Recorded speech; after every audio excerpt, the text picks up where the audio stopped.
Bismillahirrahmanirrahim. Oke, Assalamualaikum warahmatullahi wabarakatuh. Oke, sekarang di video kali ini, di video sebelumnya kita sudah melihat cara membuat project di Xcode. Nah, video kali ini kita akan melihat cara membuka project dan kita akan tour mengenai UI interface dari Xcode. Jadi kita akan lihat fungsi-fungsi dari elemen-elemen yang ada, fitur-fitur yang ada di dalam Xcode ya. Oke, langsung aja kita mulai Xcode. Kita buka. Nah, setelah itu karena kita sudah pernah buat, langsung aja kita buka open project or file. Nah, kita cari di mana yang kita buka adalah ini ya, .xcode project. Nanti setelah kita simpan di mana, kita arahkan ke situ, kita buka Xcode project-nya. Nah, oke, ini tampilan awal ya. Kita mulai dari yang paling kiri dulu ya. Sebelah sini hierarki dari aplikasi kita ya. Ini project kita. Ini foldernya, di sini ada file-file apa yang masuk ke dalam project kita. Ini asset, storyboard, launch screen, dan lain-lain ya. Kemudian kedua, ini source control. Jadi di Xcode ini juga ada fitur untuk source control untuk GitHub atau kita connect ke source control yang lain. Git repository ya. Ketiga, di sini simbol navigator. Navigasi, jadi ini dalam kelas application delegate ada metode apa aja bisa kita lihat di sini ya. Oke, simbol-simbol navigasi. Nah, ini kalau mau search bisa search di sini. Kita mau search misalnya keyword apa atau file name apa bisa sini. Kriteria search-nya juga bisa diganti-ganti. Terus search-nya di mana aja? Search-nya di seluruh scope atau di scope project-nya, atau kalau nanti ada tambahan modul bisa dipilih modul mana. Kemudian sini warnings, isu-isu yang muncul dari code kita bisa listnya nanti bisa muncul di sini. Ini untuk tes navigator kalau kalian punya test ya. Kita untuk menavigasi ke apa-apa yang ada di dalam tes kita. Terus kemudian di sini debug. Kalau kalian lagi ngedebug bisa dilihat di navigasi untuk debugnya bisa di sini. Ini breakpoint dan ini lognya ya, log running kita. Kalau kita lagi nge-run aplikasi, lognya ada di sini biasanya. Nah, oke, jadi bisa disimpulkan sebelah sini, deretan sini itu navigasi ya. Ini dari hierarki file, ini Git, ini navigasi dari metode-metode yang ada di kelas kita ya. Kalau kita diamkan lama bisa kelihatan di sini. Simbol ya, kalau ini find dan lain-lainnya. Oke. Berikutnya kita lihat, nah di sini ada tombol ini. Nah, tombol play ini adalah tombol untuk nge-run dari aplikasi kita, ya. Ada tombol run. Nah, di sini juga bisa diganti mau di run biasa atau yang mau kita run tesnya kita, atau kita mau profiling, atau kita mau analisa dari code kita gimana. Jadi ini untuk nge-run aplikasi. Ini kalau kita punya list test case, unit test, bisa kita run pakai ini. Profiling ini untuk nge-profile ya, melihat seberapa ada isu apa di code kita. Bisa dilihat di sini, profile untuk mengukur keadaan code kita bagus atau enggak, atau ada leak atau kebocoran atau apa di sini. Terus ini nama project kita ya. Ini scheme. Nanti kalau kalian punya lebih dari satu scheme bisa dipilih di sini. Device yang akan kita gunakan listnya bisa diganti-ganti di sini.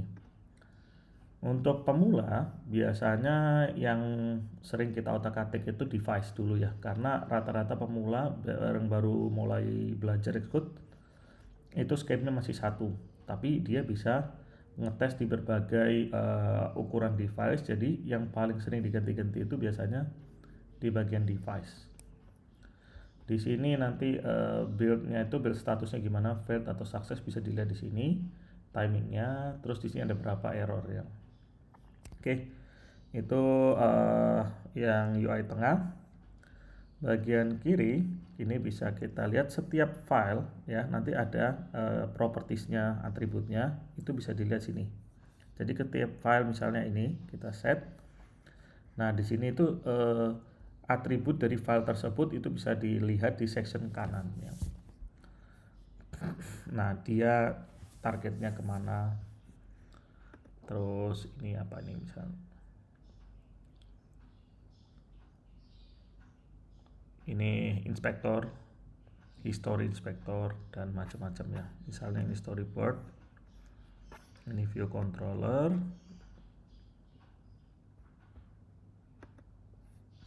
Nah, di sini hal-hal yang berkaitan dengan file-file itu, informasi lebih spesifik per file itu bisa dilihat di section yang paling kanan di sini. Oke, identity and type, namanya apa, terus dia locationnya di mana, full path-nya gimana, terus deployment target atau apa bisa dilihat di sini. Ini historical inspector ya. Terus ini quick help-nya. Nah, ini yang berkaitan sama kelas biasanya. Ini file ini nama kelasnya apa, terus dia masuk ke modul apa, itu di sini. Oke. Nah, sekarang yang paling dasar ya, paling dasar bisa kita lihat di halaman ini ya, bahwa project kita itu, nah ini paling awal, minimum itu ini informasi paling awal itu ini.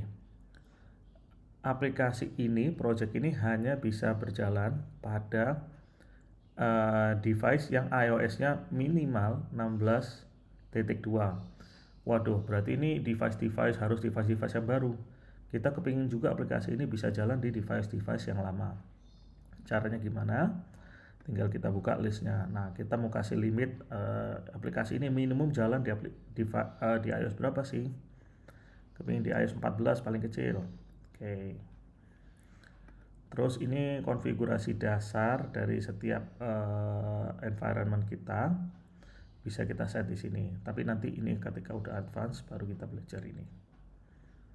Terus ini kalau kita lebih dari satu bahasa kita bisa set di sini. Terus ini build setting.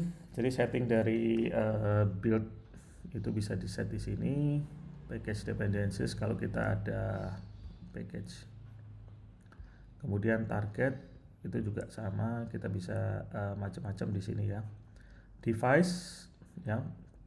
Nah, mengenai target, apa aja yang bisa kita pelajari bagi seorang pemula ya. Kalau masih dasar, apa yang bisa kita lihat? Pertama, ini dia support di platform apa aja sebenarnya. iOS benar ya. Terus dia bisa juga selain device iPhone, dia juga bisa run di device iPad dan juga bisa di Mac ya. Mac ini biasanya Mac yang chipsetnya udah M1. Baru kalau nggak salah dia bisanya di situ. Nah, ini tadi udah kita ganti ya, minimum deployment yang dari project. Terus ini identity, ini nggak terlalu mandatory ya. Display name ini aplikasi yang muncul nanti di device itu namanya apa ya. Misalnya namanya, antara bundle ID nggak harus sama ya sama display name. Bundle ID kan cuman identitas unik dari aplikasi kita, tapi kalau display name ini nama yang muncul di layar kita, di layar iPhone-nya. Misalnya first app. Ini nanti di layar munculnya first app. Versi untuk tulis versi berapa saat ini yang kita build, terus build berapa. Jadi bisa jadi kita lagi develop versi 1, kita nge-build berkali-kali. Nah, build-nya aja yang kita naikin, versinya tetap versi 1, build 1, build 2, build 3 dan seterusnya. Terus support dukungan untuk orientasi layar bisa di set di sini ya. Untuk iPhone dia hanya bisa di portrait. Portrait ini upside down, ini kalau tombol buttonnya, tombol home-nya biasanya ada di bagian atas. Ini upside down. Terus bisa di landscape left, jadi UI-nya horizontal ya. landscape landscape left ini bisa kita set atur ya. iPad juga sama, maunya gimana, maunya portrait aja atau bisa landscape. Terus status bar ya, yang paling atas maunya dark atau light, default aja. Launch screen kita bisa arahkan ke, misalnya kita punya app icons ya, app icon sama launch screen. Launch screen nanti kita ada launch screen file apa, bisa kita ganti. Defaultnya dia akan ke launch screen.storyboard sih. Support intense nanti aja. Framework, kalau kita ada framework dependensi ke library ketiga, kita ada framework bisa kita tambah di sini. SDK lain ya. Development asset bisa juga ditambah di sini. Oke, ini juga info. Kalau mau set bisa di bagian tengah sini. Tapi ini yang baru kita set adalah dari skala project ya. Skala project, secara project yang mau kita atur apa. Jadi skala project bisa kita ngatur supported destinationnya, bisa iPhone, iPad atau Mac. Bisa juga kita atur minimumnya, minimum deploymentnya berapa. Bisa juga kita atur kita mau pakai bahasa apa aja yang kita support. Bisa kita atur orientasi layarnya mau gimana. Skala project kita bisa atur di halaman ini. Oke. Setelah itu mari kita coba ya, kita run.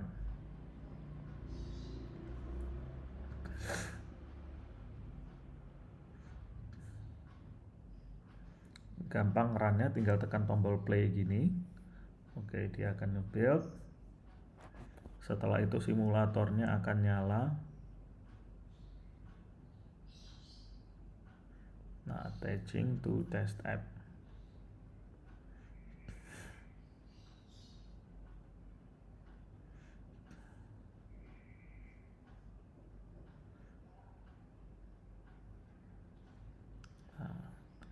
Oke, satu hal lagi tadi yang belum kita jelaskan adalah di sini ada debug area.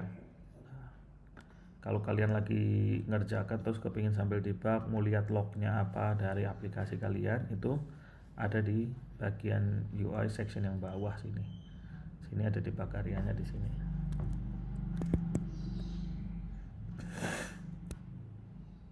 Oke, ini running ya.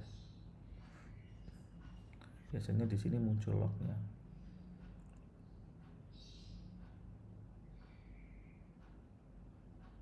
Oke, karena ini aplikasi masih kosong, jadi dia kosong sih, nggak ada apa-apa di sini.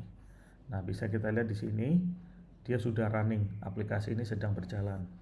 Nah, terus di sebelah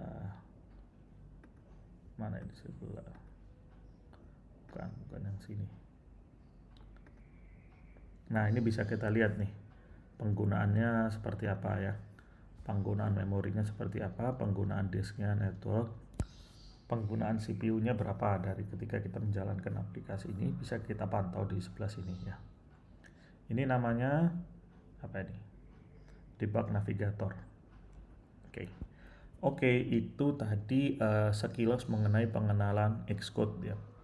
Jadi di video ini kita bisa set konfigurasi dalam skala project. Jadi yang kita bahas barusan masih skala projectnya. Kita bisa set minimum deployment, kita bisa set destination device apa aja, kelompok device apa aja yang bisa kita build dari project ini. Bisa kita build untuk Mac, bisa kita build untuk iPad atau iPhone saja. Terus orientasi layarnya mau landscape mau portrait bisa kita set di Xcode ini. Oke, saya rasa pengenalan Xcode cukup sekian dulu. Oke, terima kasih teman-teman.